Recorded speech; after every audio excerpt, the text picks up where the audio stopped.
I'm glad to have you here. Follow my story until the end and comment the city you're watching from.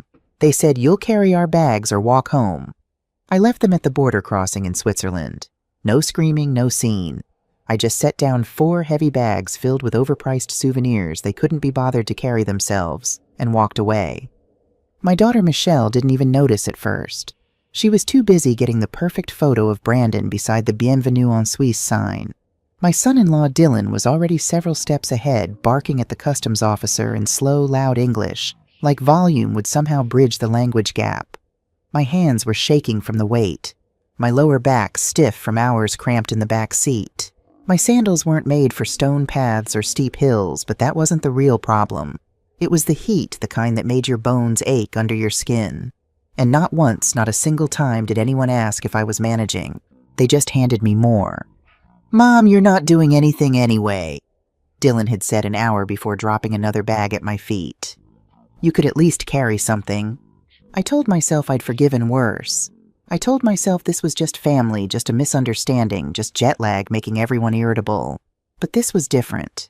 This was the moment I finally understood what I'd been refusing to see for years.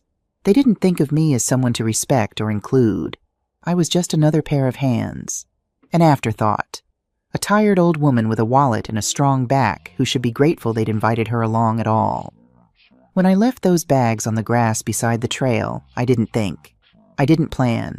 I just started walking in the opposite direction toward a little blue sign pointing to a village I didn't recognize. An arrow and a name I couldn't pronounce, Saint-Julien-de-Vaux, 3 kilometers. It might have been a hiking path. It might have been a road for locals. I didn't care. I just wanted to walk until the buzzing in my ears stopped, until I couldn't hear their voices anymore. I didn't look back. It started 2 months before the trip with a phone call that came on a Tuesday afternoon. I was standing at my kitchen window in my small rental house in the Bloomfield neighborhood of Pittsburgh, holding a cup of tea that had gone cold, watching Mrs. Chen next door deadhead her roses. The September light was soft golden, the kind that makes you nostalgic for things that haven't even happened yet. When my phone rang, Michelle's name flashed on the screen, and my heart did that stupid little leap it always does when your only child calls. "Mom!" Her voice was bright, energetic. "I'm so glad I caught you. Do you have a minute?" "Of course, sweetheart. Is everything okay?" "Everything's great. Actually, I'm calling with some amazing news. You know how Dylan's company gave him that huge bonus last quarter?" "I didn't know, actually." But I made an encouraging sound. "Well, we've decided to do something special with it. We're taking a family trip to Europe. 2 weeks. Paris, Lyon, Geneva, Lucerne. All the places you've always talked about seeing." My chest tightened with something that felt like hope. "That sounds wonderful, honey. And Mom, we want you to come with us." The words hung in the air between us, shimmering with possibility. "Michelle, Before you say no, just listen. You've never been to Europe. You've spent your whole life taking care of other people, me dad, before he passed your own parents. You deserve this. We want to do it together, as a family."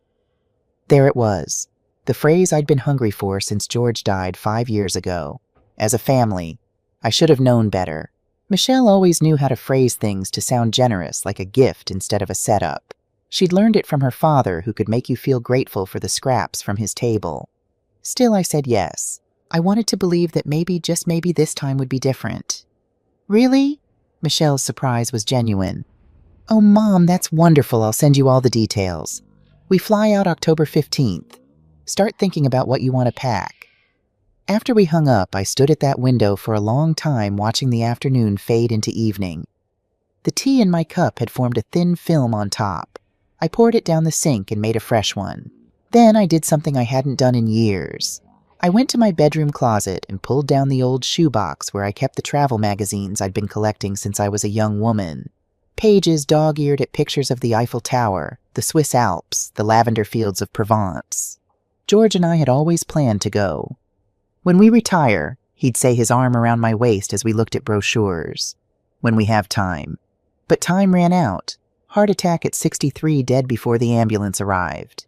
I'd found him in the garage, slumped over his workbench, still holding the screwdriver he'd been using to fix the cabinet door I'd been complaining about for weeks. I was 63 myself now, no 68. 5 years had passed in a blur of grief and quiet days and trying to figure out who Emily Anderson was when she wasn't anyone's wife or mother. The trip was in 3 weeks. I had 3 $200s in my savings account money I'd been setting aside for a new roof. The shingles could wait. I pulled out my credit card and booked a new suitcase online, medium-sized with wheels that actually worked. Then I went to Target and bought wrinkle-free blouses, comfortable walking shoes, a scarf I thought looked European. In the dressing room under the fluorescent lights, I caught sight of myself in the 3-way mirror. Gray hair cut in a practical bob, sensible khaki pants, orthopedic sneakers. An old woman stared back at me. When had that happened, I left my favorite blue dress in the closet. Michelle had said nothing fancy, just family. I took her at her word. Silly me. The morning of the flight, my house felt too quiet. I stood at the window one last time drinking tea, watching the sun creep across Mrs. Chen's yard. Her roses were spent now, October brown and drooping. I remember thinking, maybe this will be the trip that stitches us back together. That's what I hoped for.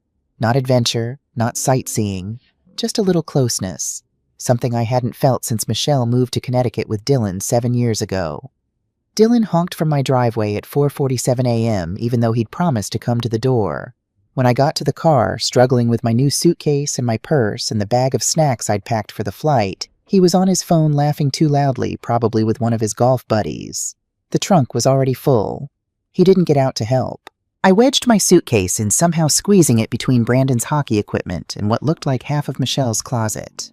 When I climbed into the back seat, Michelle gave me a quick, "Hi, Mom," without turning around. She was scrolling through her phone, her manicured nails clicking against the screen. Brandon had his AirPods in, head tilted back against the headrest, eyes closed. He was 17 now, tall with Dylan's sharp features and Michelle's dark hair, handsome in that careless way teenagers are when they haven't yet learned that beauty is currency. That was my welcome. No one asked if I'd slept. No one said they were glad I was coming. At the airport, there was confusion at the check-in counter. The agent, a young woman with a name tag that said Jessica, frowned at her computer screen. "I'm showing that 2 of your bags are over the weight limit," she said. "That'll be an additional $180.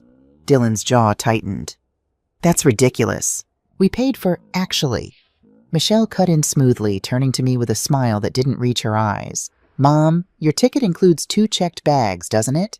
And you only brought 1. Could you just put this under your allowance?" She gestured to one of her Louis Vuitton suitcases. I blinked. I suppose so, but perfect thanks, Mom. You're a lifesaver."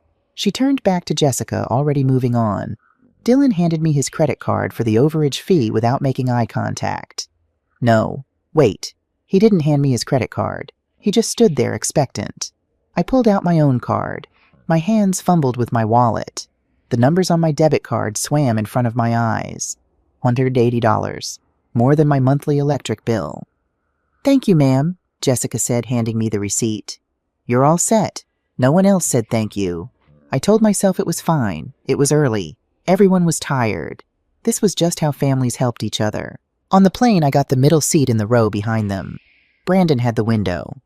A stranger, a large man who smelled like aftershave and garlic, had the aisle. For 8 hours, I sat with my elbows tucked in, afraid to recline my seat, sipping ginger ale, and pretending to read the in-flight magazine, while Michelle and Dylan laughed in the row ahead, sharing earbuds and watching a movie I couldn't see. We landed in Paris at 7:30 a.m. local time.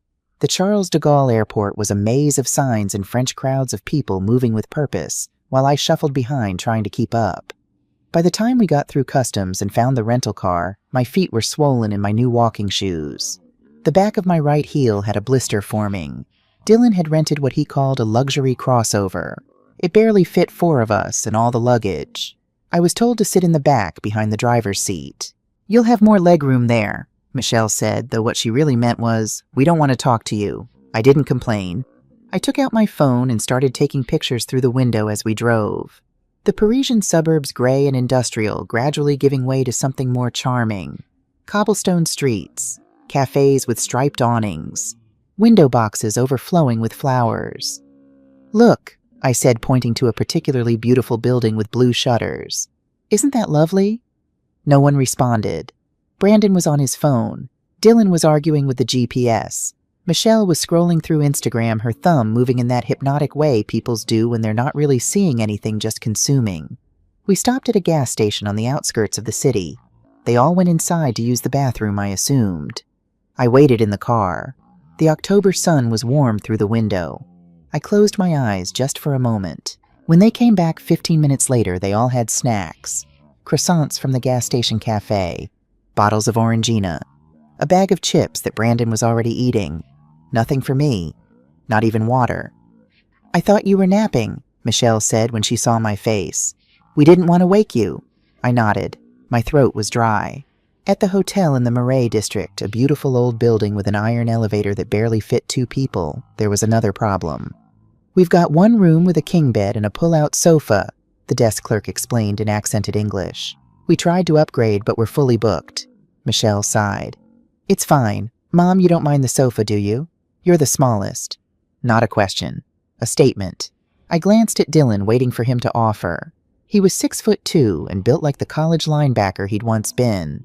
Surely he could see that a 68-year-old woman with a bad hip shouldn't be sleeping on a sofa bed. He was checking his phone. "Of course," I heard myself say. "Whatever works." That night, while they went to a wine tasting in the Latin Quarter. "Sorry, Mom, the reservation was just for 3.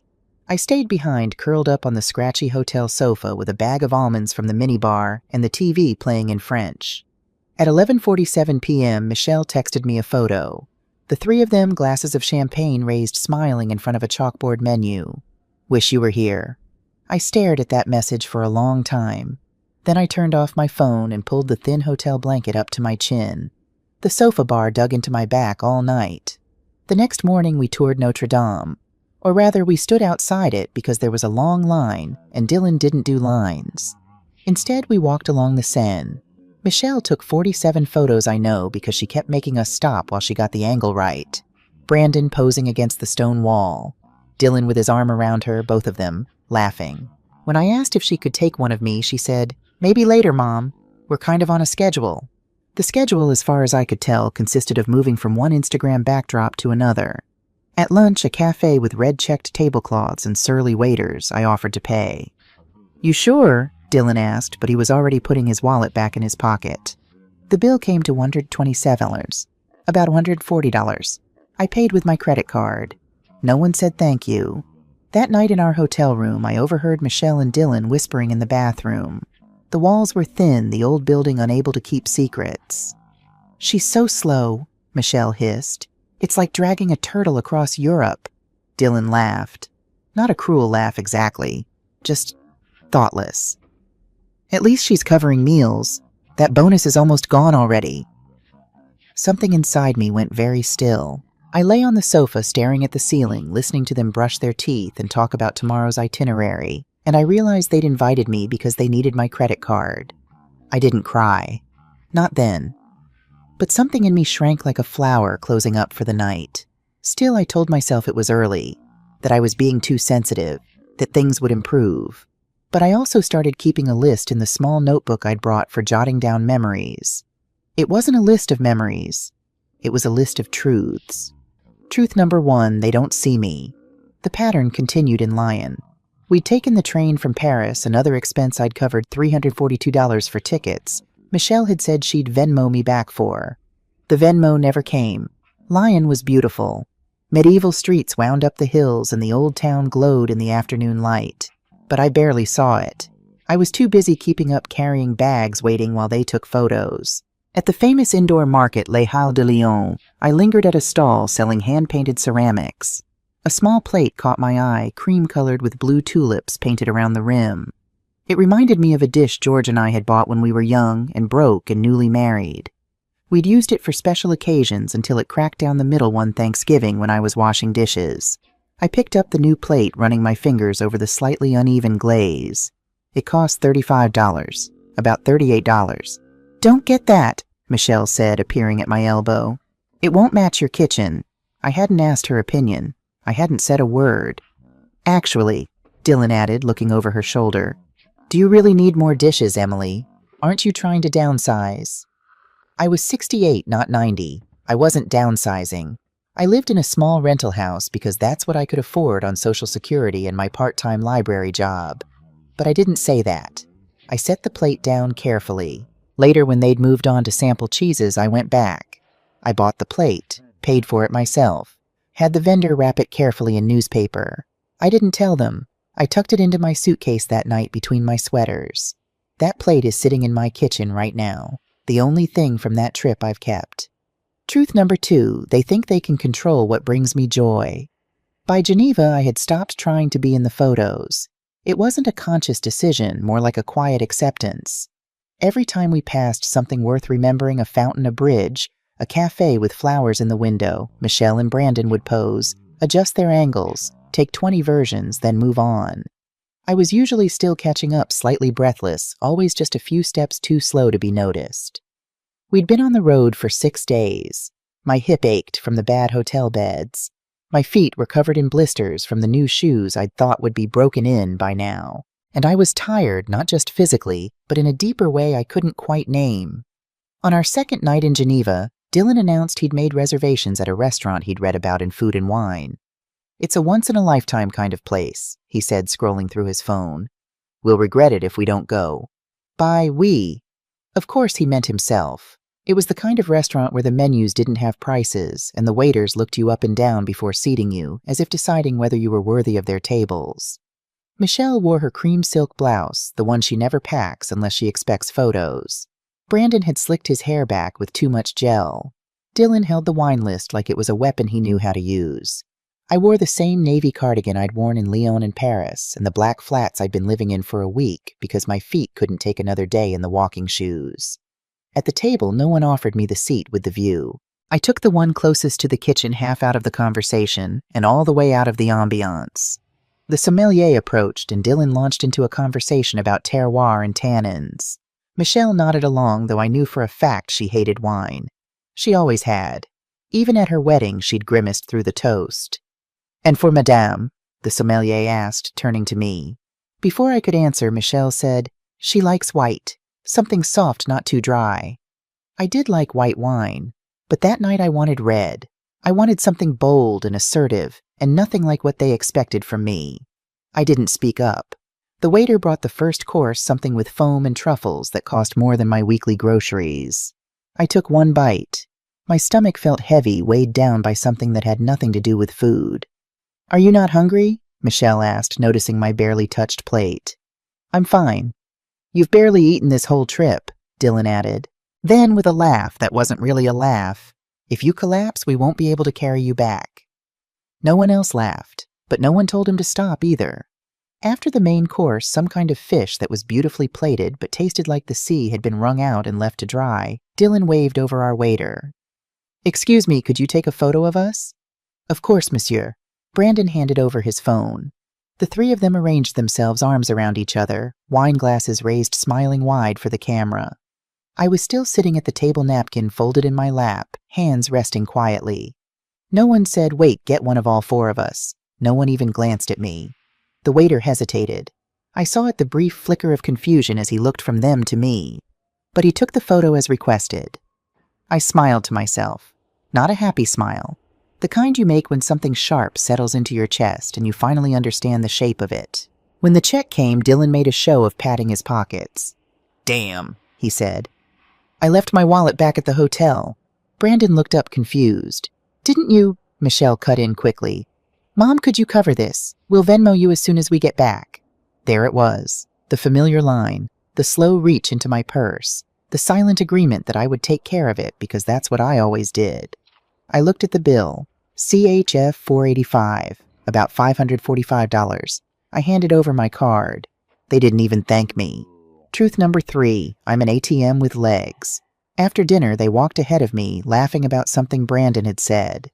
I followed a few steps behind the way I always did now. We passed a bookstore with postcards in the window. I stopped for just a moment, drawn to a watercolor of the mountains. None of them noticed I'd stopped. I went inside. The shop smelled like old paper and possibility. I bought the postcard, just one $2.50, and asked the clerk if I could borrow a pen.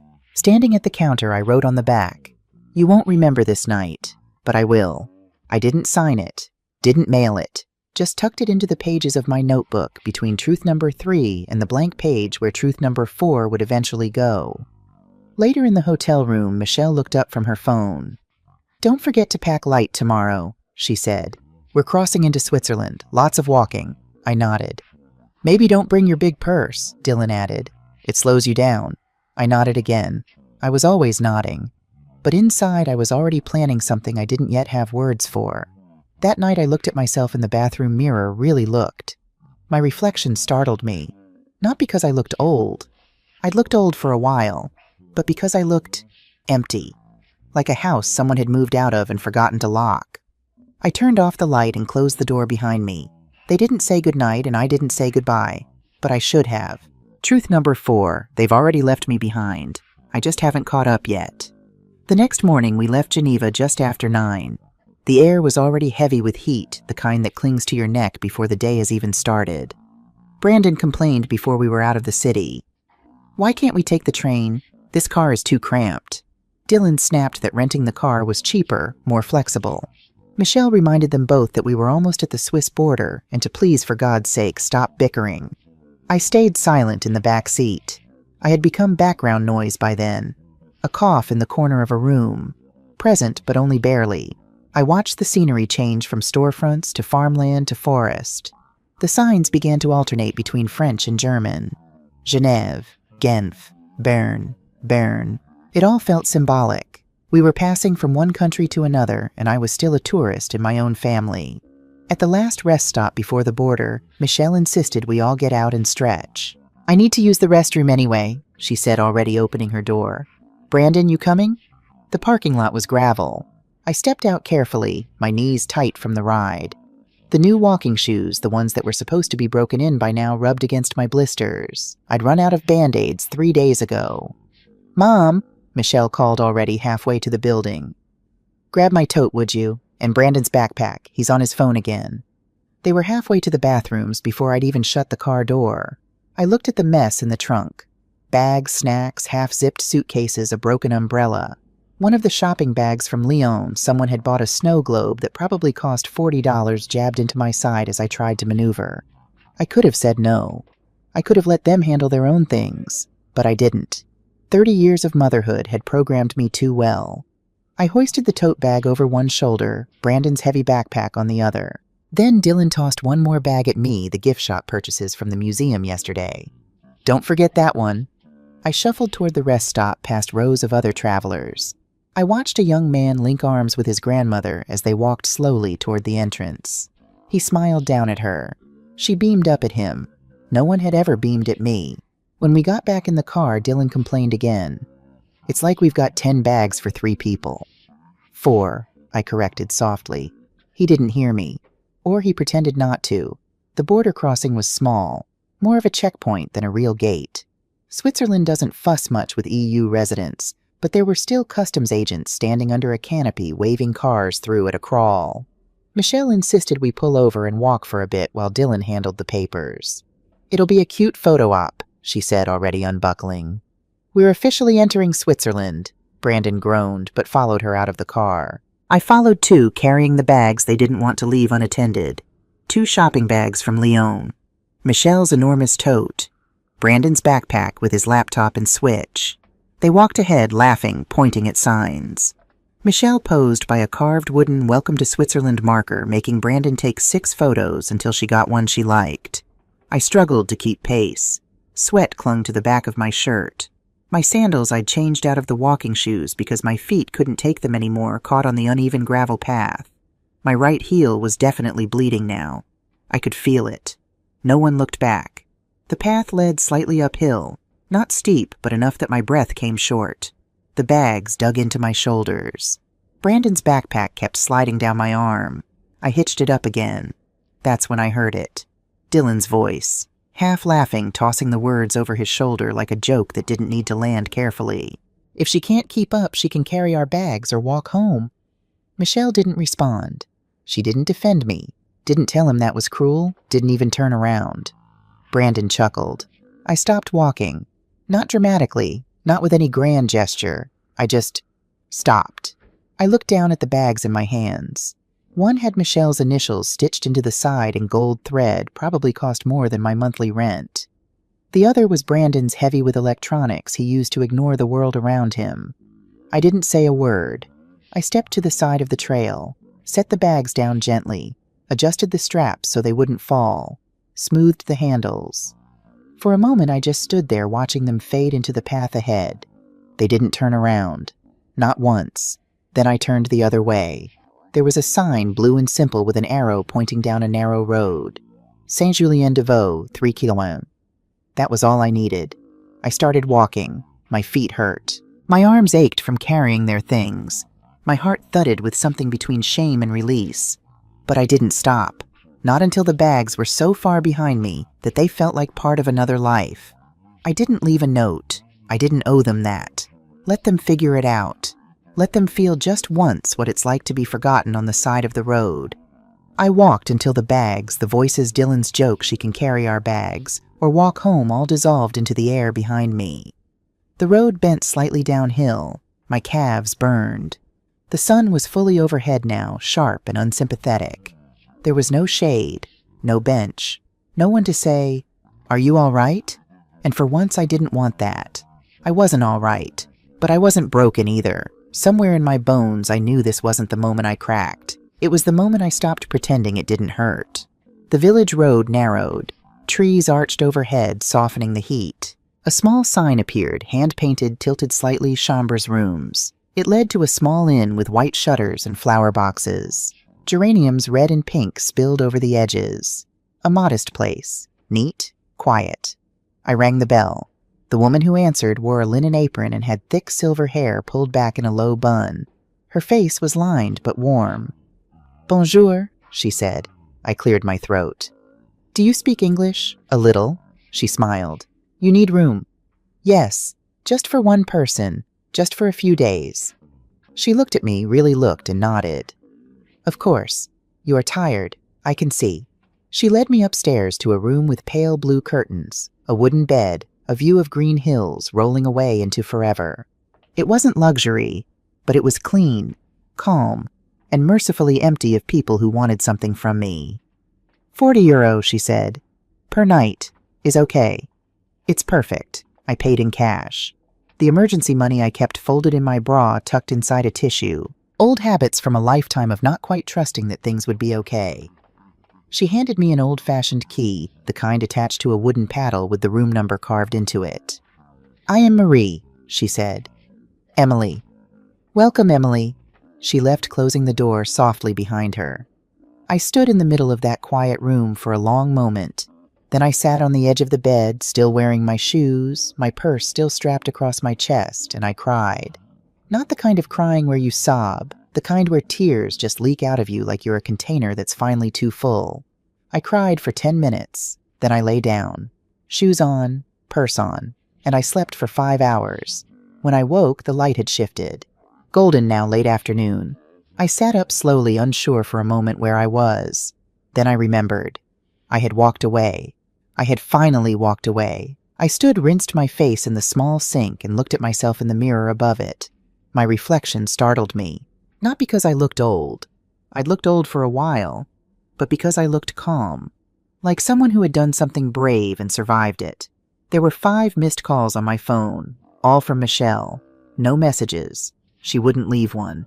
Not unless she was sure she could control the narrative.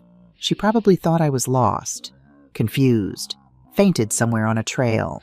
Let her wonder. Let them all wonder. I turned the phone off again and set it face down on the nightstand. Tomorrow I would find a train station. I would buy a ticket. I would go somewhere else. Anywhere but back. Not because I wanted to punish them, but because I was done carrying what wasn't mine. Truth number 5, I am not lost. I am found. The next morning I woke to birdsong. Not the harsh cawing of crows or the mechanical beeping of garbage trucks backing up the sounds that usually pulled me from sleep in Pittsburgh. This was different. Soft trills and chirps layered like a conversation I wasn't meant to understand, but was grateful to overhear. I opened my eyes. For a moment I didn't remember where I was. The ceiling was unfamiliar white plaster with exposed wooden beams darker with age. Sunlight filtered through the pale blue curtains, turning the room golden. Then it came back. The border, the bags, the walking. I had left them. My body ached in a dozen places. My feet throbbed. My shoulders felt bruised where the bag straps had dug in.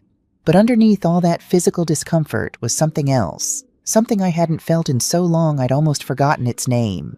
Relief. I sat up slowly, my joints protesting. The small alarm clock on the nightstand read 7:23. Back home, I'd have been up for an hour already making coffee, checking email, preparing for my shift at the library. Here I had nowhere to be. No one waiting for me. No one needing anything. The thought should have been lonely. Instead, it felt like permission. I winced at the pain in my heel and limped to the window. The view took my breath away. Rolling green hills dotted with farms. A church steeple in the distance. Morning mist still clinging to the valleys like a secret the day hadn't yet told. I had never seen anything so quiet. There was a knock at the door, soft tentative. "Oui," I called, then remembered. "Yes," Marie's voice came through. "Breakfast, madam, downstairs when you are ready." "Thank you." I heard her footsteps retreat down the hall. I looked down at myself, still wearing yesterday's clothes, wrinkled, now stained with sweat. My suitcase was back in Dylan's rental car. All I had was my purse, my phone, my passport, and the clothes on my back. And somehow that felt like enough. I washed my face in the small sink, used my fingers to comb my hair into something presentable, and made my way downstairs. The dining room was small, just 4 tables with checkered tablecloths. 2 were occupied. An elderly couple eating in companionable silence. A young woman with a backpack reading a book while she sipped coffee. Marie appeared from the kitchen carrying a tray. Sit, she said, gesturing to a table by the window. "Coffee, tea? Coffee, please. Black." She nodded approvingly as if I'd passed some kind of test. The breakfast she brought was simple but perfect. Fresh bread still warm. Butter that tasted like cream and grass. Apricot preserves in a small glass jar. Coffee in a white ceramic cup strong enough to make me blink. I ate slowly, savoring each bite. When was the last time I'd eaten a meal without someone talking over me, needing something, rushing to the next thing? Marie came back, refilled my coffee without asking.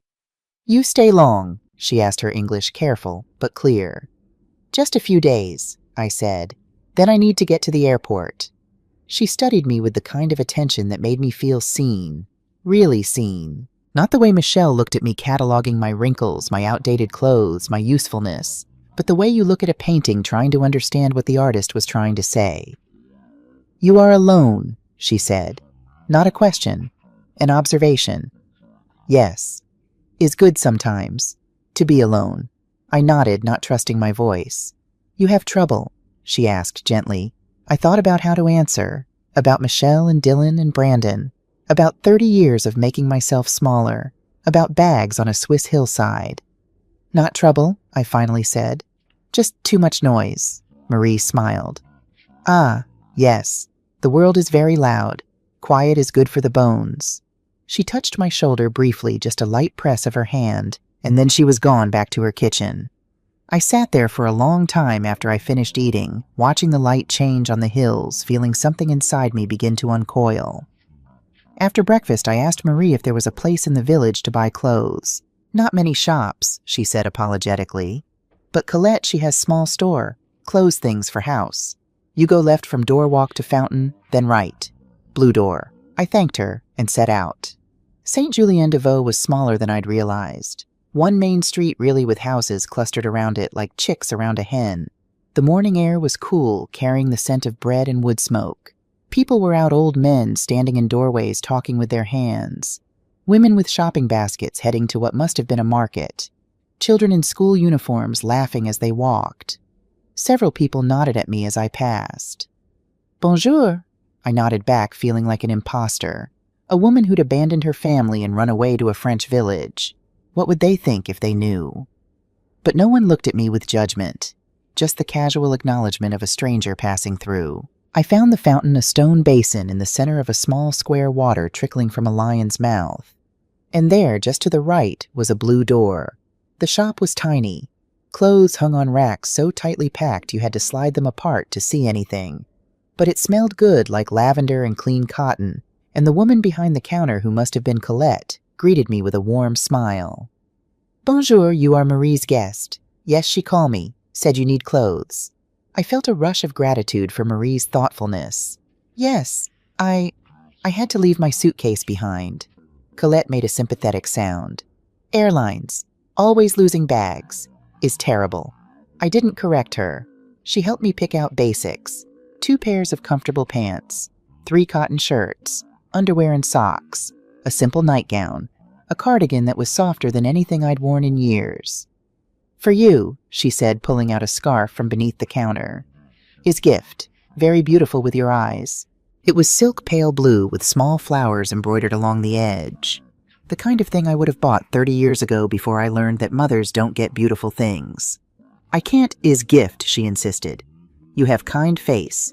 Kind people should have beautiful things." I paid for the clothes $156 less than the dinner in Geneva and left with my purchases wrapped in brown paper and tied with string. As I walked back to the inn, I caught my reflection in a shop window. For a moment, I didn't recognize myself. The woman looking back was standing straighter. She was carrying a package tied with string and wearing a slight smile. She looked like someone who had somewhere to be, even if that somewhere was just a quiet room with blue curtains. That afternoon, I did something I hadn't done in years. I wrote. Not a grocery list or a reminder or a note to myself to call the insurance company. Real writing. Thoughts and observations and things I noticed. I sat in the small garden behind the inn Marie had shown me the way with my notebook and the pen I always carried, and I wrote about the light on the hills. The way the church bell rang at noon, with a sound that felt like it was measuring time differently than the clocks back home. I wrote about the plate I'd bought in Lyon, hidden in a suitcase I'd never see again. About how I'd wanted to buy it, not because it matched anything, but because it reminded me of being young and hopeful and married to a man who was dead now. I wrote about George. Not the way I usually thought about him, the medical bills, the funeral, the empty space in the bed, but the way he'd been when we first met. 23 years old, working construction with hands that were always scratched and cut, but somehow still gentle when he touched my face. "You're going to do big things, Emily," he'd told me once lying in bed in our first apartment, the one with the radiator that clanged and the neighbor who played saxophone at 2 a.m. "You're smarter than anyone I've ever met." I hadn't done big things. I'd raised Michelle, worked part-time jobs that fit around school schedules, kept a clean house and made dinners and forgotten somewhere along the way that I'd once wanted to be a teacher. But maybe that was a big thing. Maybe raising a child was supposed to be enough. Except it hadn't been enough for Michelle. She'd needed more from me, money, time, validation, sacrifice, and I'd given it thinking that eventually she'd look back and see the weight of what I'd carried. She'd never looked back. I was crying again, but quietly this time. The kind of tears that are part of healing, not breaking. "You are writer." I looked up. A man stood at the edge of the garden, tall, thin, with gray hair and kind eyes behind wire-rimmed glasses. He was maybe 70, dressed in neat khaki pants and a button-down shirt. "I'm sorry," he said, his English accented but clear. "I do not mean to interrupt. I walk by, I see you writing. I am writer also, or I try to be." "I'm not a writer," I said, wiping my eyes quickly. "Just thinking on paper." "That is what writing is, I think," he smiled. "I am Thomas Bennett. I stay here also, in room at the end of hall." "Emily Anderson. You are American. I hear this in your voice." "Yes. Pittsburgh. You, Boston, originally. Now I live 6 months in France, 6 months in Massachusetts. My wife, she was French. She died 4 years ago. I come back here every year to remember her." There was something in the way he said it simple, without self-pity, that made me trust him. "I'm sorry," I said, "about your wife." "Thank you. She was a good woman. We have 42 years together. Is more than many people get." He paused. "You are here alone." "Yes." He nodded as if this explained something. "Sometimes alone is exactly what we need. May I sit, or you prefer to be private?" I surprised myself by gesturing to the chair across from me. "Please." He sat folding his long frame carefully into the garden chair. For a while we didn't talk. We just sat there, 2 Americans in a French village garden, listening to the bees work the lavender. "She always loved this place," Thomas said eventually. "My Marguerite. We come here for our anniversary every year. Small village, nothing fancy. But she said it was where she could hear herself think." "I understand that," I said quietly. "You run away from something," he observed. Not a question. I looked at him sharply, but his expression was gentle. Not judging, just understanding. "Yes," I admitted. "My family, my daughter and her husband. They treated me like I was invisible, like I only mattered when they needed something. Thomas nodded slowly. My son is same. He love me, I think. But he only call when he need money or when his wife tell him he should. Is painful to be loved as obligation. Yes, I whispered. That's exactly what it is. We sat in silence again. But this time the silence felt different. Not empty. Full of the things we didn't need to say because we both already understood them. You stay long? Thomas asked. I'm not sure. A few days. I need to get to the airport, fly home. Where is home? Pittsburgh. A small house I rent. I work at the library. Part-time. I heard myself listing these things, the small details of a small life, and suddenly felt embarrassed. It's not much. Is yours? Thomas said firmly. That is much. That evening I turned on my phone. I'd been putting it off all day knowing what I'd find. But I couldn't hide forever.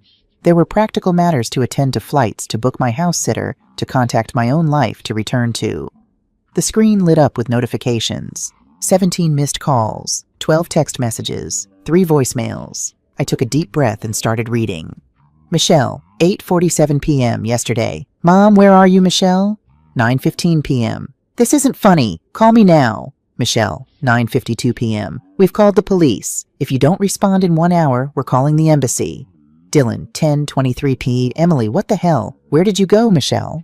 11:08 p.m. Mom, please, we're scared. Just tell us you're okay. I scrolled through more messages. The pattern was the same. Panic, anger, more panic.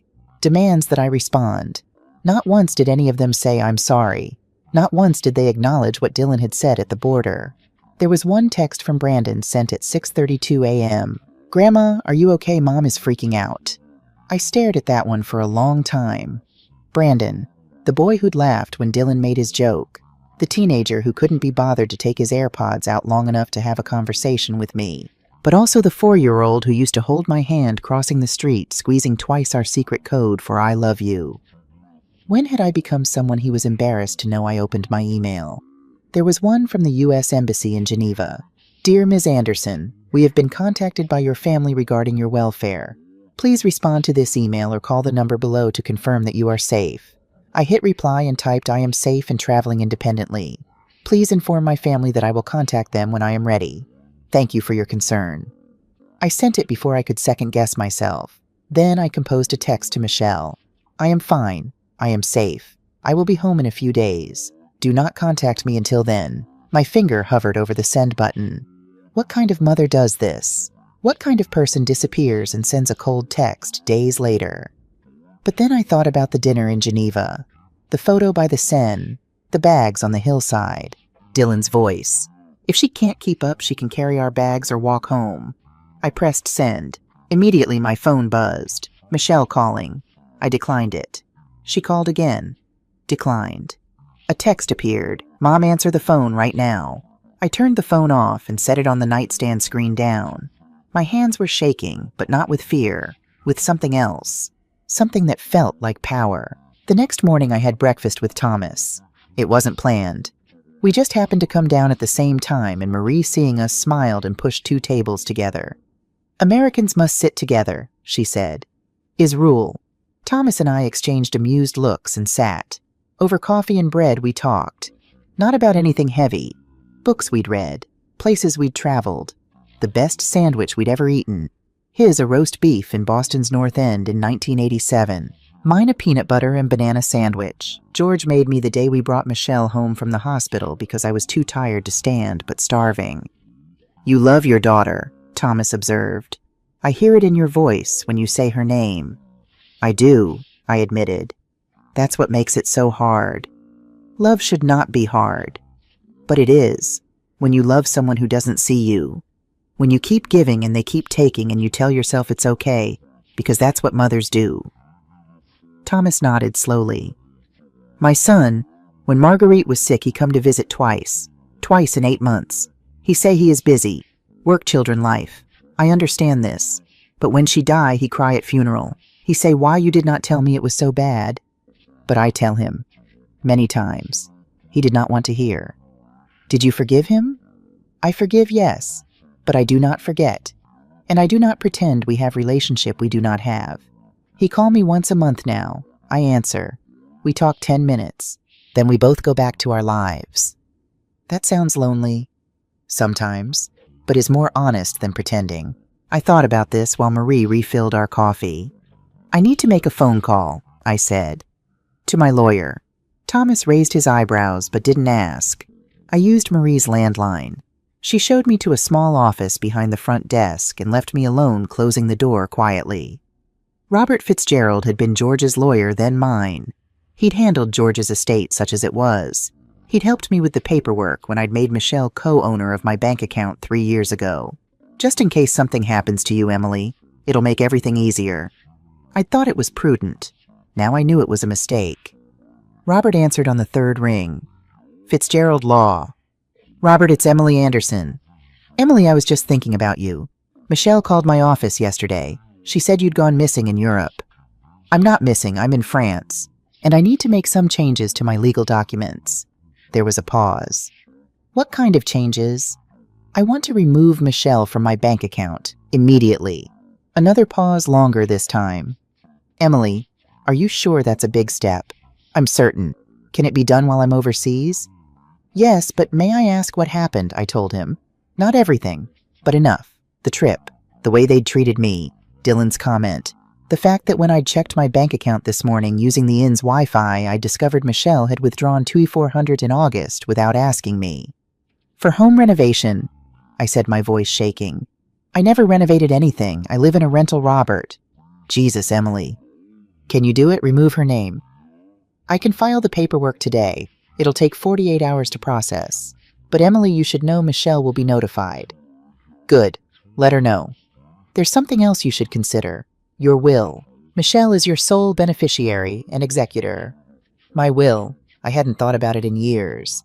I want to change that too. Change it how? I thought about my nieces, Sarah, Jennifer, and Kate. My sister's daughters. They sent me Christmas cards every year. Called on my birthday. Invited me to visit even though I always said no because Michelle made comments about me playing favorites. I want to divide my estate between my 3 nieces, and I want you to be executor. Emily, I'm not cutting Michelle out entirely. She can have my personal effects, but the money the house proceeds when I sell that goes to Sarah, Jennifer, and Kate.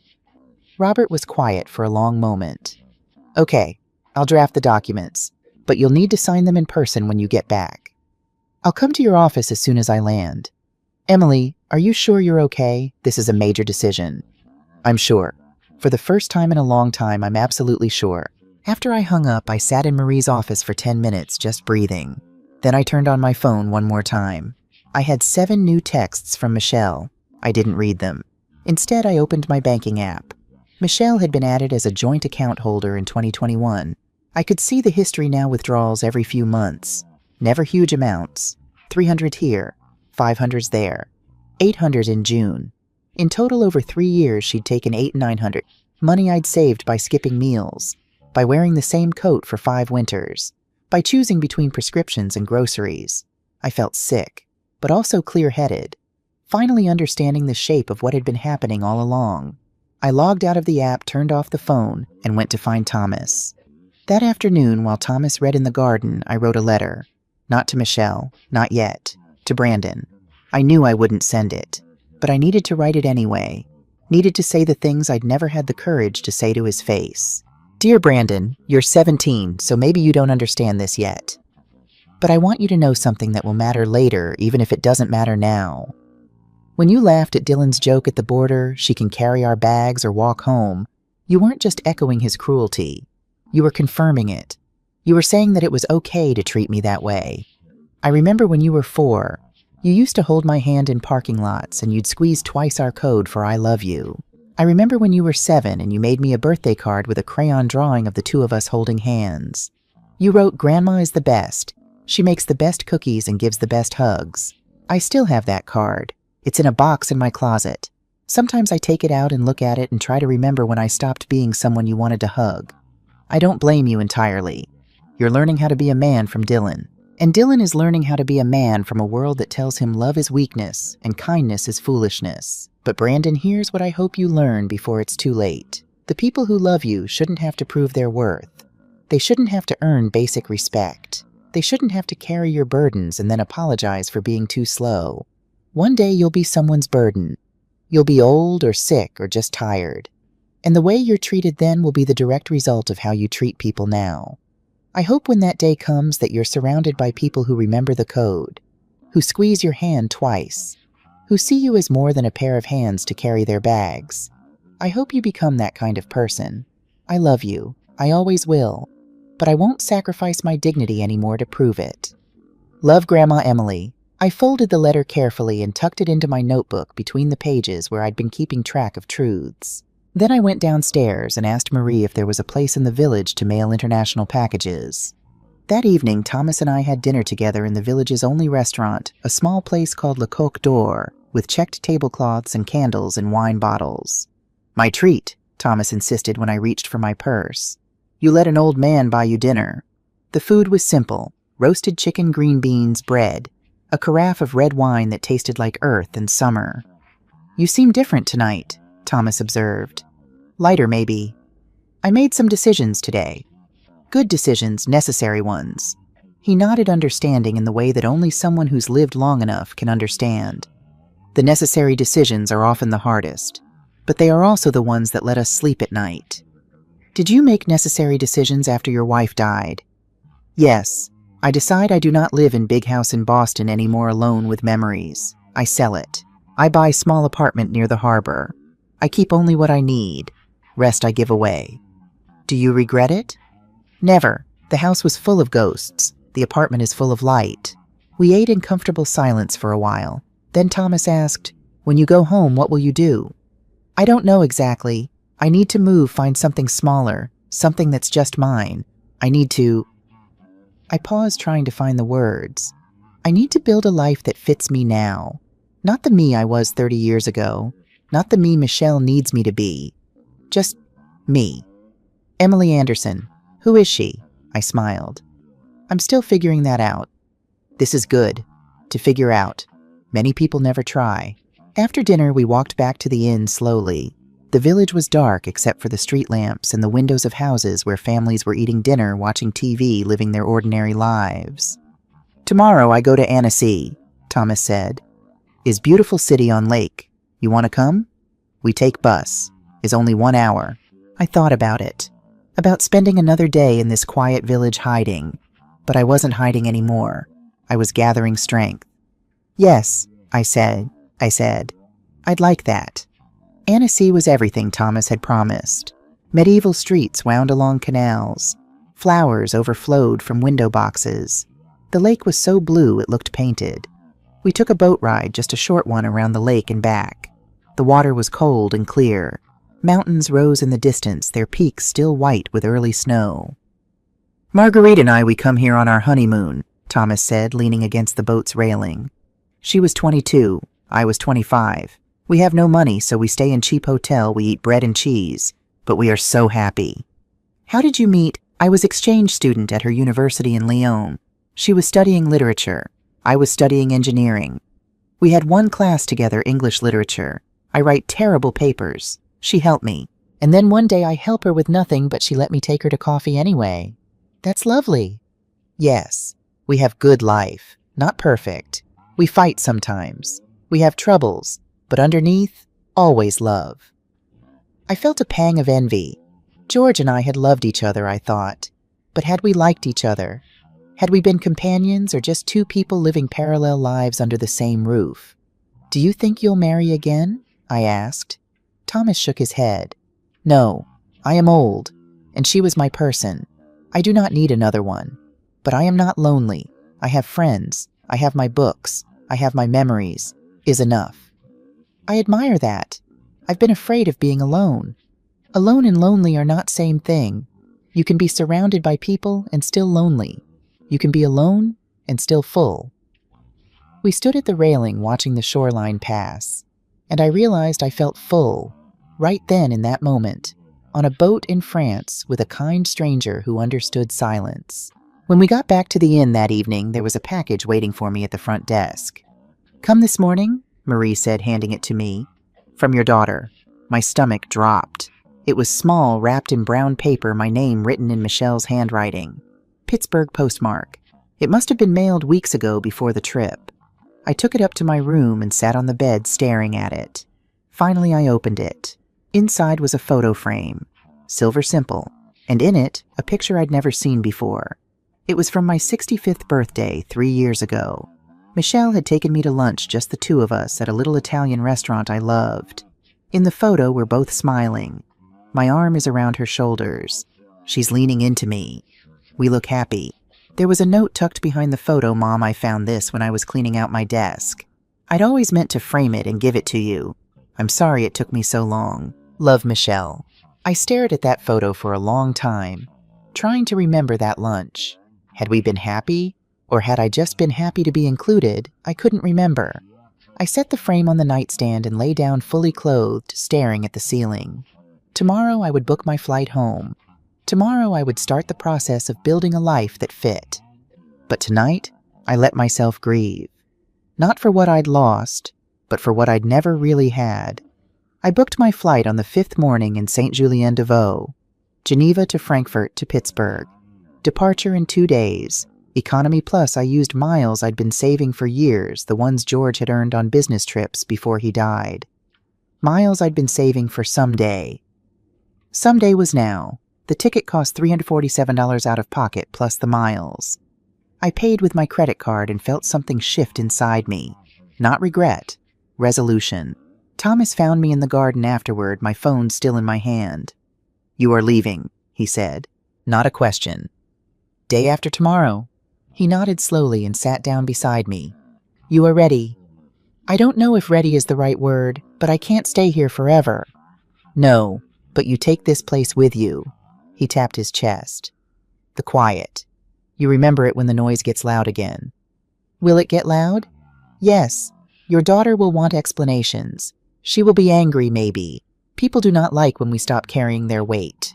I thought about Michelle's texts, the ones I'd been deleting without reading. The voicemails I hadn't listened to. I know. You are stronger now, Thomas said. I see it. First day you arrive, you look like ghost. Now you look like woman who knows her worth.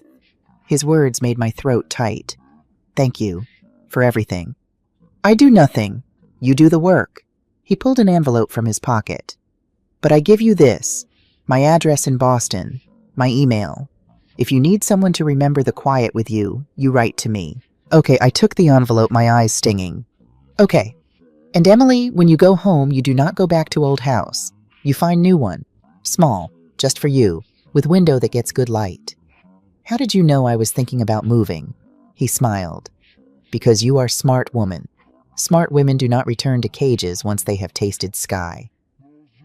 That afternoon I did something I'd been putting off. I called my house sitter, Karen. She answered on the second ring, her voice bright. Emily, thank goodness I've been so worried. Your daughter called me 3 times asking if I'd heard from you. I'm fine, Karen. I'm sorry for worrying you. Where are you? Michelle said you'd disappeared somewhere in Switzerland. I'm in France. I needed some time alone. There was a pause. Karen had been my neighbor for 15 years before I moved to the rental house. She knew me. She knew Michelle. Good for you, she said quietly. What I said good for you. That girl has been calling me like I'm her secretary. Has my mother contacted you? Do you have any idea where she might go? Can you check her house for clues? Like you're a missing person instead of a grown woman on vacation. I felt a rush of validation. She said that Oh, honey, she said a lot of things. Most of them about how worried she was, but between you and me, she sounded more annoyed than worried. Like you were inconveniencing her. That sounds about right? When are you coming home? 2 days. But Karen, I need a favor. I'm going to be making some changes. Moving, probably. I'll need help finding a new place. Say no more. I've already been looking at listings for you. You have... Emily, I've been praying for years that you'd get away from that girl's clutches. She's been bleeding you dry since George died. So yes, I've been looking. And I found 3 apartments that would be perfect. 1 bedrooms, good neighborhoods in your price range. I started crying. Not sad crying. Grateful crying. Thank you, I whispered. That's what friends are for. Now you enjoy your last 2 days in France. And when you get home, we're going apartment hunting. My last full day in Saint-Julien-de-Vaux I spent alone. Thomas had left that morning for Annecy. He was meeting an old friend there. Marie was busy with other guests, and I wanted the time to myself anyway. I walked through the village one more time trying to memorize it. The way the morning light hit the church steeple, the sound of Colette's shop bell when someone opened the door, the smell of bread from the bakery. I bought another plate at the ceramic shop, this one painted with lavender. $32. I paid in cash and had them wrap it carefully. "You collect plates?" the shopkeeper asked. "I'm starting to." At the bakery, I bought pastries and sat at one of the small tables outside watching people pass.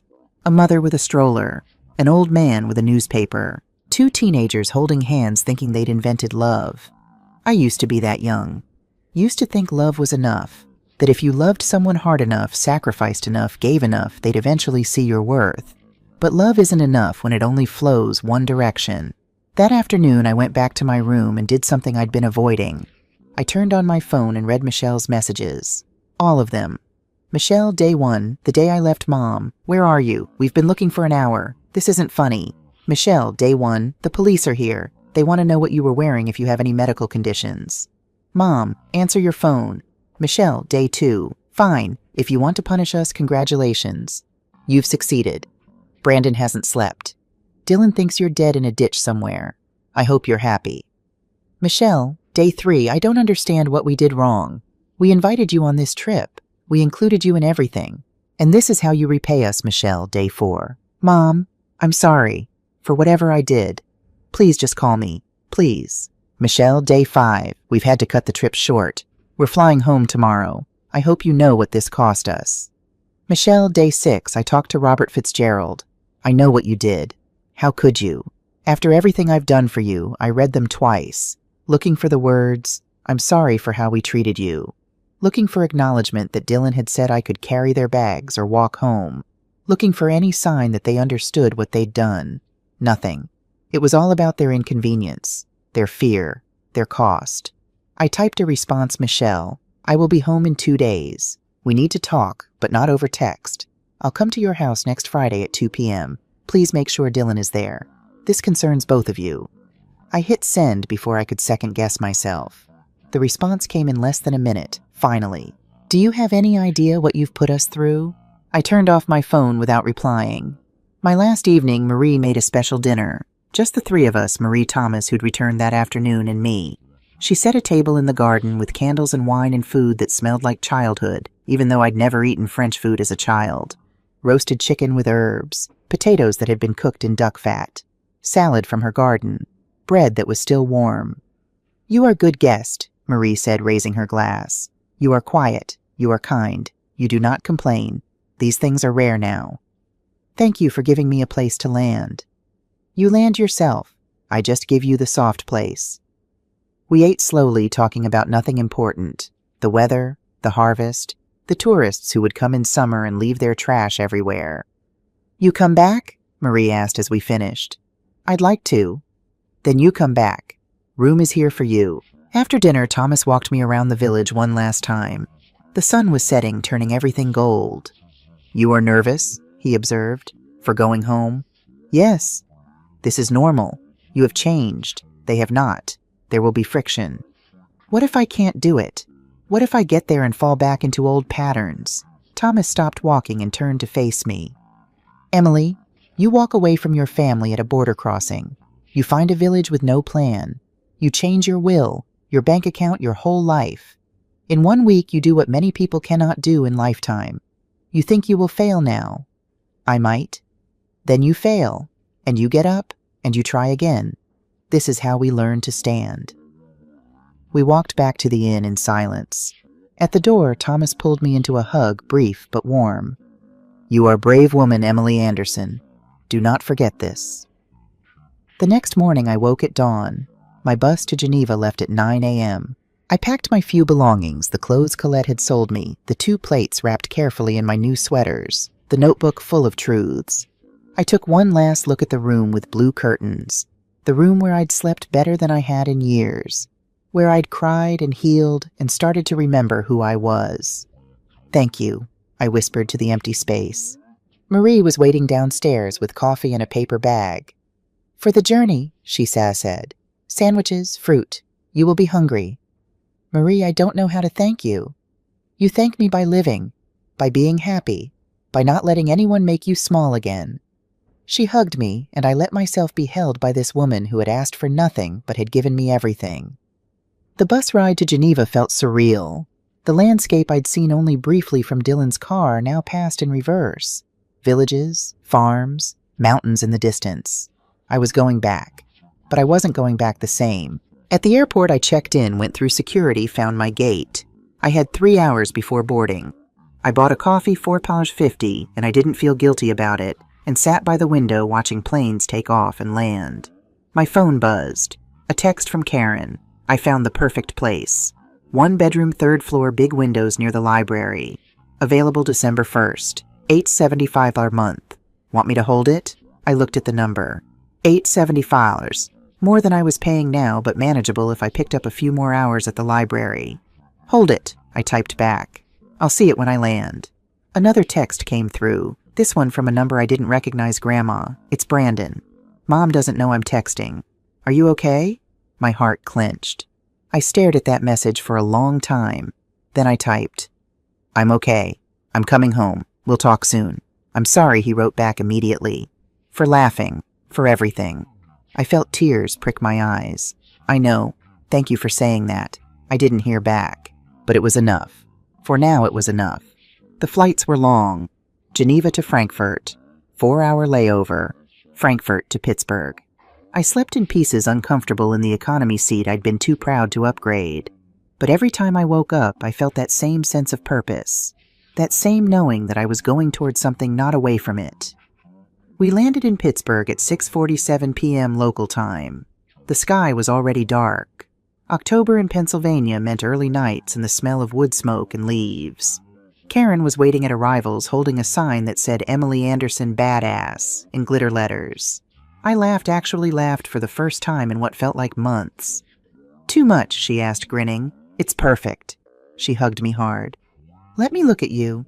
Oh, honey, you look different. Different good or different bad? Different like you finally remembered you're allowed to take up space. We collected my non-existent luggage. I'd left everything in Dylan's car and headed to her Subaru in the parking garage. So, Karen said as we drove toward the city. Tell me everything. I did. The whole story, from the invitation to the border to Saint-Julien-de-Vaux to the phone call with Robert. When I finished, Karen was quiet for a long moment. I am so proud of you, she finally said, and so angry at that girl.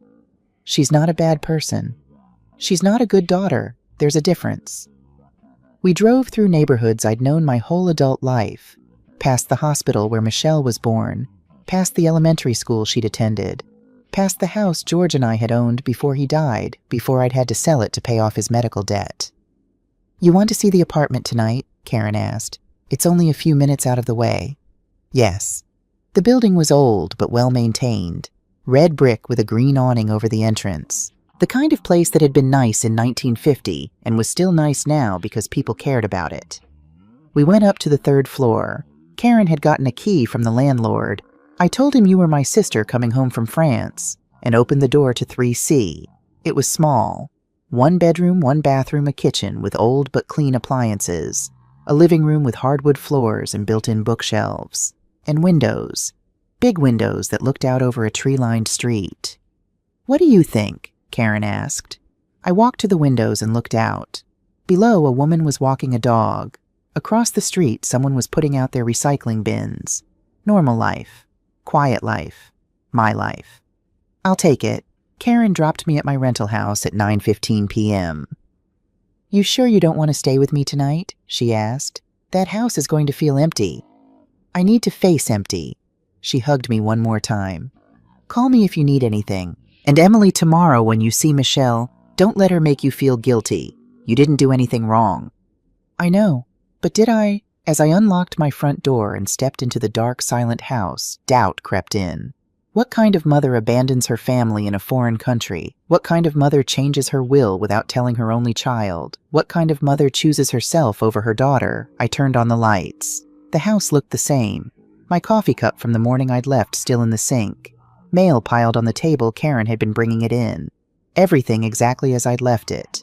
But I was different, and that meant everything was different. I made tea, unpacked my few belongings, unwrapped the plates carefully and set them on the counter where they looked out of place among my old mismatched dishes. Then I sat at my kitchen table and did something I'd been putting off. I wrote a letter to Michelle, the real one, the one I would give her tomorrow. Michelle, I need you to understand something. I didn't leave because I wanted to punish you. I left because I finally realized that you don't see me. For 30 years I have made myself smaller so you could feel bigger. I have said yes when I wanted to say no. I have given money I couldn't afford to give. I have swallowed my hurt and my anger and my disappointment because I thought that's what mothers do. But somewhere along the way, you stopped being my daughter and started being someone who uses me. At the border, Dylan said I could carry your bags or walk home. You didn't defend me. You didn't tell him he was wrong. You said nothing. That silence told me everything I needed to know. I love you. I will always love you. But I will not sacrifice my dignity anymore to prove it. From now on, if you want a relationship with me, it will be on equal terms. I will not fund your lifestyle.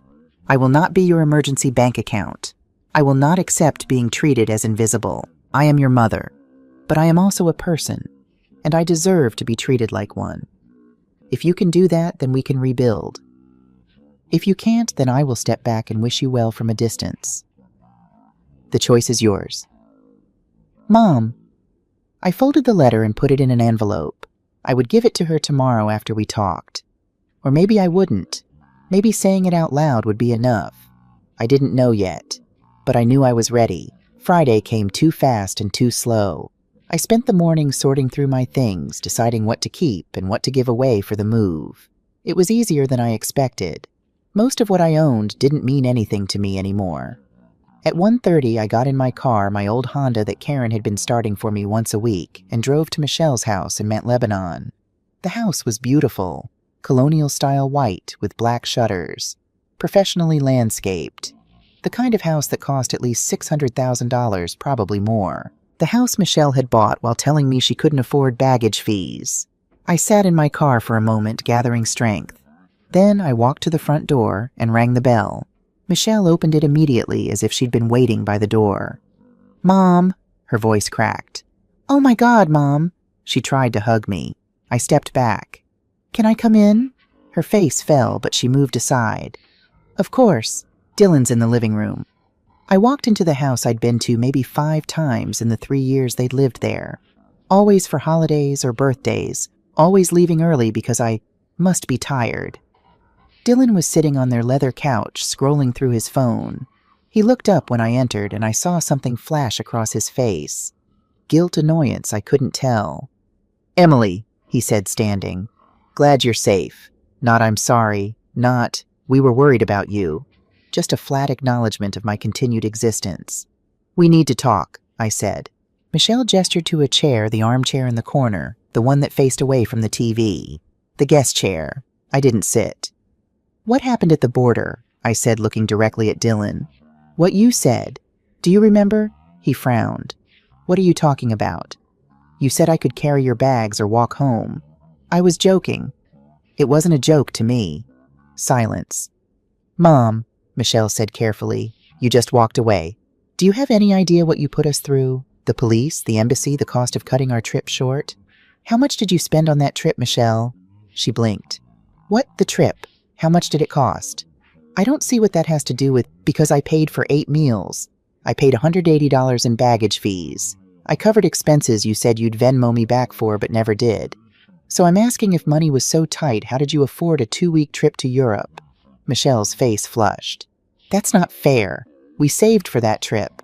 Did you save the $2,400 you took from our joint account in August for home renovation on a house I don't own? And you didn't tell me you were buying... Her mouth opened, but no words came out. I talked to Robert, I continued. I know about all the withdrawals. $8,900 over 3 years. Money I saved by skipping meals and rationing my blood pressure medication. Mom, I was going to pay you back. Were you, or were you just going to keep taking until there was nothing left? Dylan stood up. Now hold on. Michelle has every right to that account. You put her name on it. Because she told me it would make things easier if something happened to me. Not so she could use it as her personal ATM. This is ridiculous, Dylan said. We're your family. Family helps each other. Help goes both ways, Dylan. I've been helping for 30 years. When does the help come back to me? No one answered. I felt something crack open inside me. Not breaking. Opening. I invited you on that trip, Michelle said, her voice rising. I wanted to do something nice for you. You invited me because you needed me to pay for things. That's not true. Then why did you ask me to cover the baggage fees? Why did you forget your wallet at that restaurant? Why did you leave me out of family photos? Michelle's eyes filled with tears. I didn't mean we weren't trying to exclude you. But you did exclude me, every single day. I was only visible when you needed something. So what, you're punishing us? Changing your will, taking me off your bank account? Mom, that's cruel. What's cruel, I said quietly, is treating your mother like an inconvenient ATM. What's cruel is laughing when your husband suggests I walk home. What's cruel is making me sleep on a sofa because I'm the smallest. It was just a sofa. It wasn't about the sofa. My voice surprised me. It surprised them too. Michelle actually stepped back. It was about all of it, I continued more quietly. Every small cut, every moment I was invisible, every time you chose convenience over kindness. Tears were running down Michelle's face now. I didn't know you felt that way. I know, that's the problem. Dylan cleared his throat. So what happens now? You just cut us off. No, I said, looking at Michelle. I'm not cutting you off. I'm setting boundaries. Boundaries. I'm moving to a new apartment. I will not be your emergency fund anymore. I will not accept being treated as less than. If you want a relationship with me, it will be on equal terms. I will be your mother, but I will also be treated as a person who deserves respect. Of course we respect you, Michelle said weakly. Then prove it. Not with words, with actions. I picked up my purse. I'm done talking for today. When you're ready to really listen, not defend, not explain, but listen, you know where to find me. I walked toward the door.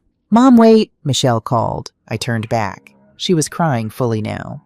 I'm sorry. I am. I didn't mean to hurt you. I looked at my daughter, at the woman I'd given my whole life to, and I felt love, yes, but also something else. Clarity. I believe you, I said, but intention doesn't erase impact. You hurt me, deeply, and it's going to take more than one apology to fix that. What do you want from me? I want you to see me, really see me, not as a resource, not as a convenience, but as a person who has feelings and limits and worth. Michelle nodded, wiping her eyes. I can do that. Then do it, and we'll talk again when you're ready. I left before she could respond. 2 weeks after the confrontation, I was settled into my new apartment.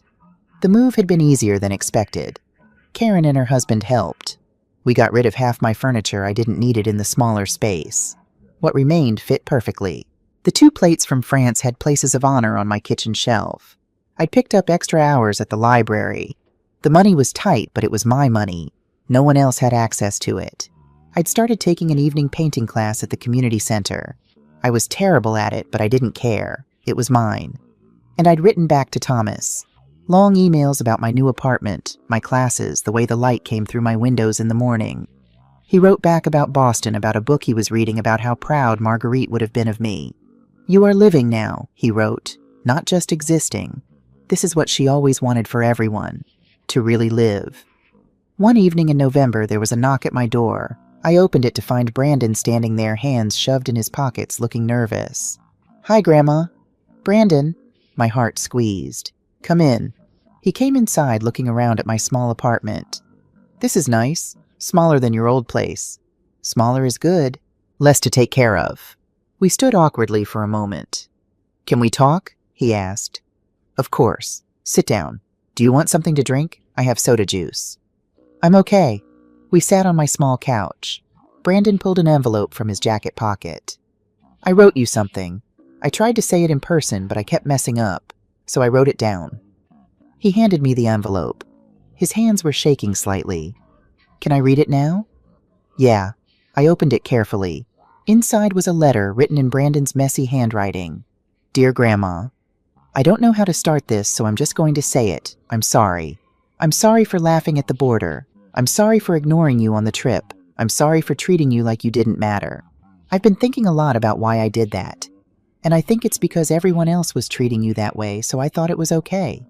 I thought that's just how families are. But it's not okay. And that's not how families should be. Mom and Dad have been fighting a lot since you left. Mom cries sometimes. Dad gets defensive. And I've been stuck in the middle trying to figure out who was wrong. I think maybe everyone was wrong. But you were the only one brave enough to stop it. I found something when we were packing up your old stuff. That card I made you when I was 7. The one about cookies and hugs. Mom had it in a box in the garage. I don't remember making it, but when I saw it, I remembered feeling that way. Like you were the best person in the world. I don't know when that changed. But I want to change it back. I know I'm only 17 and I don't have my life figured out. But I'm trying to figure out how to be a better person. And I think that starts with being a better grandson. Can we start over? Not forget what happened, but just start from here. Love, Brandon, P.S. Remember when we used to squeeze hands twice? Can we do that again? I read it 3 times, tears streaming down my face. When I looked up, Brandon was crying too. Come here, I said, opening my arms.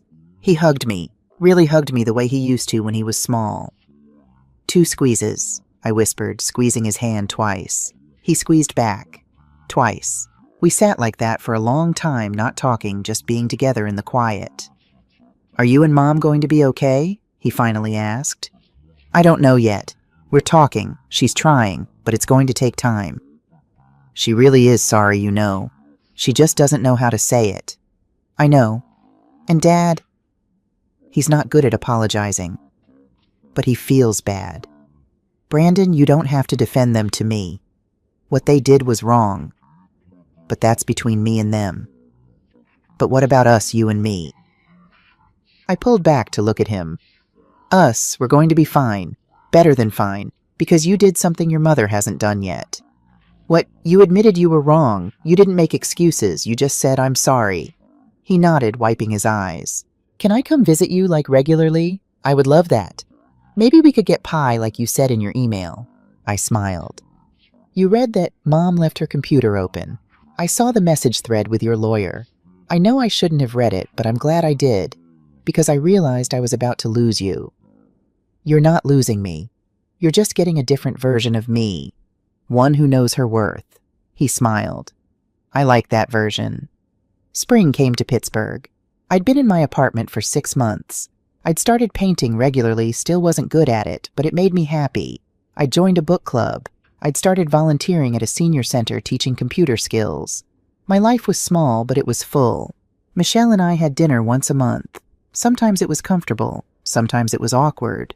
But we were trying. She'd paid back the $8.900. I didn't realize how much I'd taken, she'd said when she handed me the check. I'm so sorry, Mom. It wasn't enough, but it was a start. Dylan had never apologized, but he was polite now. Careful. He knew the balance had shifted and he wasn't sure of his footing anymore.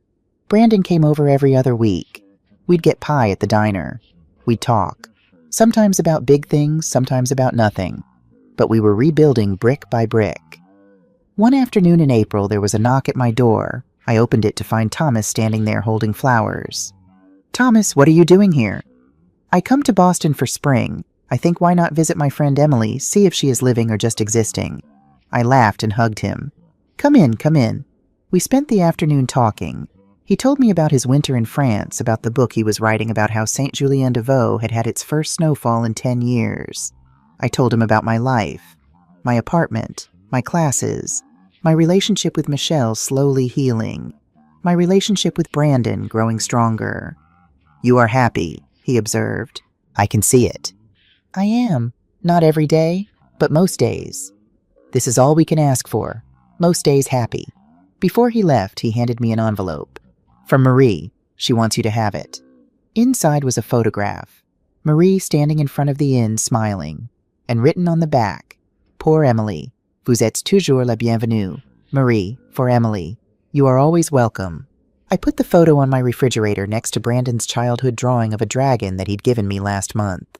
That night I sat by my windows and watched the sun set over Pittsburgh. The sky turned orange and pink and purple, painting my apartment in warm light. And I thought, this is what home feels like. Not a place where people take from you. Not a place where you make yourself small, but a place where you can breathe, where you can be yourself, where the quiet isn't empty but full of possibility. I picked up my phone and sent a text to Karen. "Thank you for everything. I couldn't have done this without you." Her response came immediately. "You did this yourself. I just reminded you that you could." Then I opened my email and wrote to Thomas. "Thank you for visiting. Thank you for reminding me what I learned in St. Julien.